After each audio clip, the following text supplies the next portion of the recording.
بسم الله الرحمن الرحیم. تاسې په لینکس کې د ls په نامه یو کمانډ لري چې دا ډېر مهم کمانډ دی چې بیخي زیات استعمالیږي، یعنې په لینکس اډمنسټریشن کې بیخي ډېر مهم کمانډ دی دا. نو راځم هغه تاسو ته ښیم چې څه کار کوي. ټرمینل راخلاصوم، د الټ کنټرول ټي په وهلو سره فل سکرین بیک کوم. نو ls څنګه کار کوي؟ ls مطلب لیست آیټمز، لیست فایلز. کله چې زه یو ځای ولاړم په یو ډایرکټري کې، غواړم ځان ته معلوم کړم چې په دې داخل ډایرکټري کې څه موجود وي، هغه که هاید وي ان هاید وي، فایل نه وي، ډایرکټریانې وي، هر څه یې موږ ته ډېر ډیټیل سره راشي. اوس که ساده ls وومه نو موږ ته فقط په د کرنټ ډایرکټري کې موږ ته وښیي چې په دې کې داخل همدغه ډایرکټریانې فولډران موجود دي. صحیح دی. اوس که زه چیرې راسم ls -l ورسره وومه، -l مطلب لانګ لیست راته وښیم چې دلته به موږ ته همدغه شان وښیي، خو چې به وي څه نور معلومات ډیټیلز به مو ورسره وي. هغه لکه څه شي د دې پرمیژن، د یوزر نیم، همدارنګه ګروپ نیم، او چې شي موډیفیکیشن ټایم، وخت وجه، هر څه، اکسس ټایم، موډیفیکیشن ټایم، ټول راته ښیي د -l په واسطه. بل آپشن لري ls کمانډ ده چې هغه د a آپشن دی یا د آل دی، چې د دې کار بیا دا دی چې یو خو دا چې موږ ته همدغه فایلونه ډایرکټریانې وښیي، بلکې موږ ته هغه هیډن فایلونه هم وښیي، کوم چې دلته موږ ته چې شي هاید وي. که چېرې دا انټر کړم، البته ls -l به ورسره فاس کړم تر څو موږ ته داسې د لیست غوندې راته ښکاره سي د ټیبل شکل باندې، باره به a آپشن سره فاس کړم.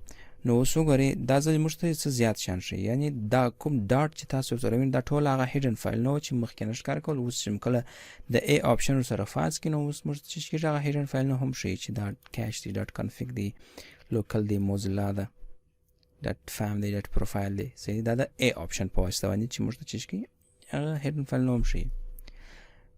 زه به دا کلیر کړم یو ځلې. بل آپشن لرو ls -l وروسته چې دی هغه د t آپشن دی.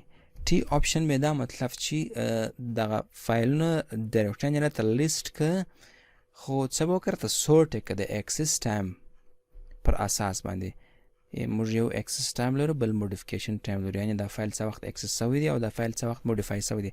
نو د اکسس ټایم په واسطه موږ ته څه وکړه سورټ که چې په سر کې هغه فایلونه راوله چې څه وي چې اخري ځل موږ اکسس کړی وي. نو اوس وګوره اخري ځل چې موږ اکسس کړی دی هغه ډیسکټاپ و چې د جون پر 21 چې یعنې هغه د نن تاریخ دی چې موږ ډیسکټاپ ته تللي وو، او ډاکومنټ ته، او فته نور چې دی هغه ټول هغه دی چې هغه ډېر مخکې موږ اکسس کړو، یعنې راخلاص کړی مو. دا چې شو د ټي آپشن. بل آپشن د یو د لرو چې دا ځلې موږ څه وکړه د موډیفای ټایم پر اساس راته لیست کړه، او بیا د موډیفای ټایم پر اساس څه وکړه راته سورټ کړه چې هغه احمد دی. چې احمد هغه ګوره تاسو دلته په الوټ کې ګورئ احمد دلته ګوره 5 ته راغلی دی.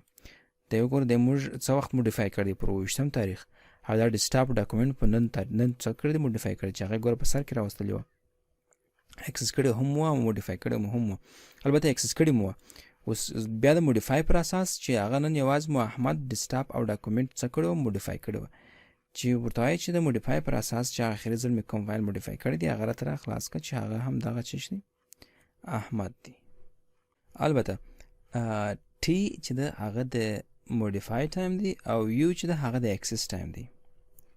ګورې دغه دوه موږ موډیفای کړی وه، خو اکسس کړی مو ګورې اکسس کړی مو نه وه مثال په ډول، احمد چې دا مو نه و اکسس کړی، موډیفای کړی مو نه و فقط.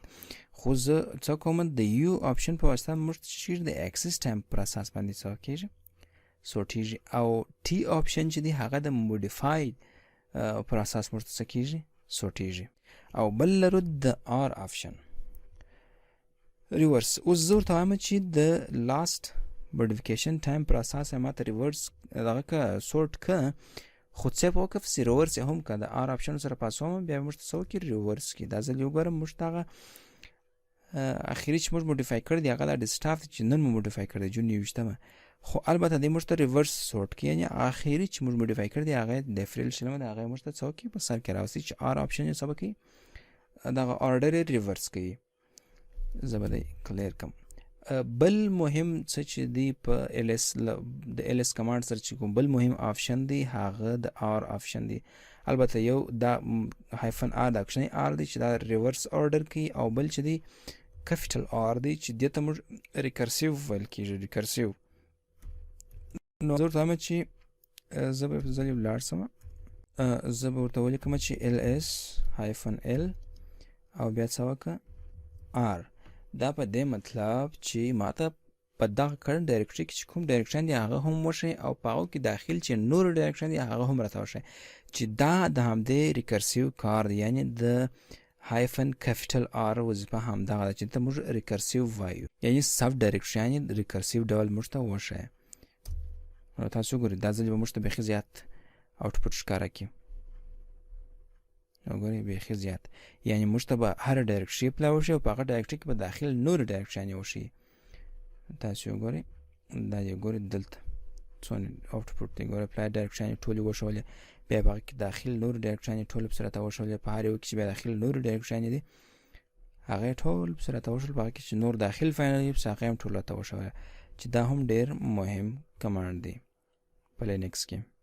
ریکرسیو لیست سب ډایرکټریز ریکرسیولی. نو په دې کې نور کوم خاص آپشنونه نشته، کیدای شي نور هم وي خو دغه ډېر مهم دی چې دغه اووه آپشنونه دي چې کوم آپشنونه زه بلته یو ځل بیا ټول درته ولیکم چې ستاسو ښه په یاد سي.